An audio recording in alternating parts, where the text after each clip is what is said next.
"What have you done now?" said he. "You have brought misery on both of us. If you had but held out for the space of 1 year, I should have been free. I have a stepmother who has bewitched me so that I am a white bear by day and a man by night. But now all is at an end between you and me, and I must leave you and go to her. She lives in a castle which lies east of the sun and west of the moon, and there, too, is a princess with a nose which is 3 ells long, and she now is the one whom I must marry." She wept and lamented, but all in vain, for go he must. Then she asked him if she could not go with him. But no, that could not be. "Can you tell me the way, then, and I will seek you? That I may surely be allowed to do." "Yes, you may do that," said he. "But there is no way thither. It lies east of the sun and west of the moon, and never would you find your way there." When she awoke in the morning, both the prince and the castle were gone, and she was lying on a small green patch in the midst of a dark, thick wood. By her side lay the self-same bundle of rags which she had brought with her from her own home. So when she had rubbed the sleep out of her eyes, and wept till she was weary, she set out on her way. And thus she walked for many and many a long day, until at last she came to a great mountain. Outside it an aged woman was sitting, playing with a golden apple. The girl asked her if she knew the way to the prince who lived with his stepmother in the castle which lay east of the sun and west of the moon, and who was to marry a princess with a nose which was 3 ells long. "How do you happen to know about him?" inquired the old woman. "Maybe you are she who ought to have had him." "Yes, indeed, I am," she said. "So it is you, then," said the old woman. "I know nothing about him but that he dwells in a castle which is east of the sun and west of the moon. You will be a long time in getting to it, if ever you get to it at all. But you shall have the loan of my horse, and then you can ride on it to an old woman who is a neighbor of mine. Perhaps she can tell you about him. When you have got there, you must just strike the horse beneath the left ear and bid it go home again. But you may take the golden apple with you." So the girl seated herself on the horse and rode for a long, long way, and at last she came to the mountain where an aged woman was sitting outside with a gold carding comb. The girl asked her if she knew the way to the castle which lay east of the sun and west of the moon, but she said what the first old woman had said. "I know nothing about it, but that it is east of the sun and west of the moon, and that you will be a long time in getting to it, if ever you get there at all. But you shall have the loan of my horse to an old woman who lives the nearest to me. Perhaps she may know where the castle is, and when you have got to her, you may just strike the horse beneath the left ear and bid it go home again." Then she gave her the gold carding comb, for it might perhaps be of use to her, she said.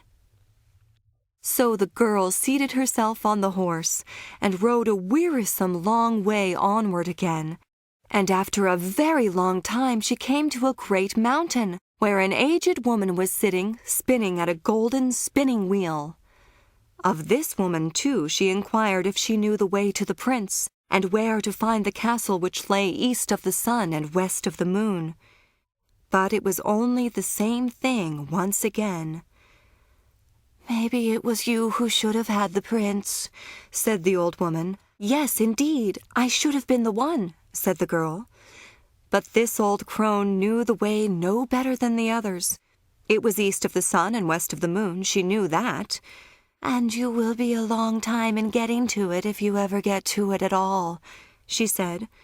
"But you may have the loan of my horse, and I think you had better ride to the east wind and ask him. Perhaps he may know where the castle is, and will blow you thither. But when you have got to him, you must just strike the horse beneath the left ear, and he will come home again." And then she gave her the golden spinning wheel, saying, Perhaps you may find that you have a use for it." The girl had to ride for a great many days, and for a long and wearisome time before she got there. But at last she did arrive, and then she asked the East Wind if he could tell her the way to the prince who dwelt east of the sun and west of the moon. "Well," said the East Wind, "I have heard tell of the prince and of his castle, but I do not know the way to it, for I have never blown so far. But if you like, I will go with you to my brother the West Wind. He may know that, for he is much stronger than I am. You may sit on my back, and then I can carry you there." So she seated herself on his back, and they did go so swiftly. When they got there, the East Wind went in and said that the girl whom he had brought was the one who ought to have had the prince up at the castle which lay east of the sun and west of the moon, and that now she was traveling about to find him again. So he had come there with her, and would like to hear if the West Wind knew whereabout the castle was. "No," said the West Wind. "So far as that I have never blown. But if you like, I will go with you to the South Wind, for he is much stronger than either of us, and he has roamed far and wide, and perhaps he can tell you what you want to know. You may seat yourself on my back, and then I will carry you to him." So she did this, and journeyed to the South Wind. Neither was she very long on the way. When they had got there, the West Wind asked him if he could tell her the way to the castle that lay east of the sun and west of the moon, for she was the girl who ought to marry the prince who lived there. "Oh, ho, ho, indeed," said the South Wind. "Is that she? Well," said he, "I have wandered about a great deal in my time and in all kinds of places, but I have never blown so far as that. If you like, however, I will go with you to my brother the North Wind. He is the oldest and strongest of all of us, and if he does not know where it is, no one in the whole world will be able to tell you. You may sit upon my back, and then I will carry you there."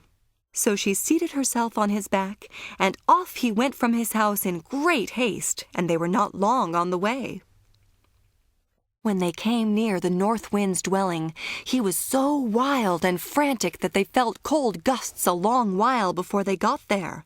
"What do you want?" he roared out from afar, and they froze as they heard. Said the South Wind, "It is I, and this is she who should have had the prince who lives in the castle which lies east of the sun and west of the moon. And now she wishes to ask you if you have ever been there, and can tell her the way, for she would gladly find him again."